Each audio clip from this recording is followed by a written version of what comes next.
समय में आग लग जाता है,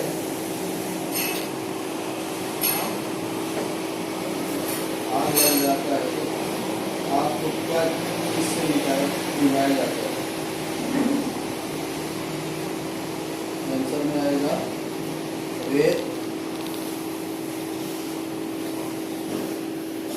या मिट्टी से।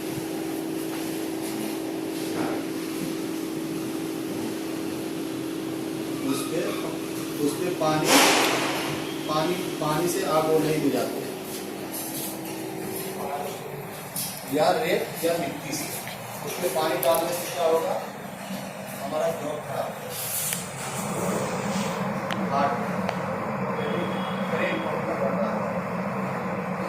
तो या रेत का इस्तेमाल करें या मिट्टी का इस्तेमाल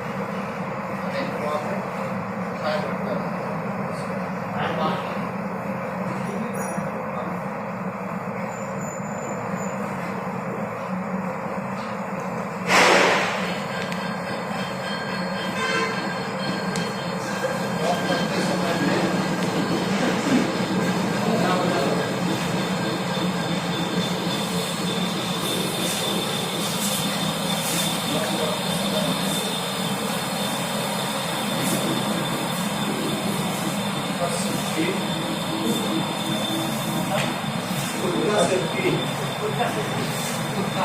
अपना सेफ्टी